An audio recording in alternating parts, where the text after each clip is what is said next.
கீழக்கரையில் உள்ள 10 ரூபா ஹாஸ்பிட்டலை பத்தின 10 முக்கியமான தகவல் சொல்றேன். நோட் பண்ணி. பிஎஸ்எம் ஹாஸ்பிட்டல்ல 10 ரூபா ட்ரீட்மெண்ட்காக பே பண்ணா என்னென்ன வசதிகள் இருக்குங்கிறத ஒன் பை ஒன்னா சொல்றேன். Doctor consulting. Number 2 pressure check பண்ணிக்கலாம். நம்பர் 3 குளுக்கோஸ் ட்ரிப் ஏற்றிக்கலாம். Number 4 physiotherapy.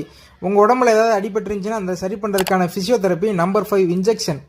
Number 6 sugar check பண்ணிக்கலாம். ஃபாஸ்டிங்லையும் செக் பண்ணுவாங்க, நார்மலாகவும் செக் பண்ணுவாங்க. நம்பர் 7 நம்ம உடம்புல எவ்வளோ ரத்த அணுக்கள் இருக்குங்கிறதையும் செக் பண்ணுவாங்க, பிளட் கவுண்டிங். டிசீஸ் கியூர் பண்ணுற விதமாக 2 நாளைக்கு தேவையான மருந்து மாத்திரைகள் எல்லாமே தருவாங்க. ஹார்ட் பீட் செக் பண்ணுற இசிஜி கூட இங்கே அவைலபிளாக இருக்குது. மார்னிங் ஃபஸ்ட்டு வர்ற 20லேருந்து 30 பேருக்கு பிரேக்ஃபாஸ்ட்டு ப்ரொவைட் பண்ணுறாங்க. கீழக்கரையில் மக்களுக்கு எளிய முறையில் இலவச மருத்துவம் கிடைக்கணும் ஏழை எளியவங்களுக்குன்னு சொல்லிட்டு ஒரு பெரிய செயல் திட்டத்தை அல்ஹாஜ் பிஎஸ்எம் ஹபீபுல்லா கான் காக்கா அவர்கள் இதை செஞ்சிட்டு இருக்காங்க. இதன் மூலமாக கீழக்கரை நகர் மக்கள் மட்டும் இல்லை,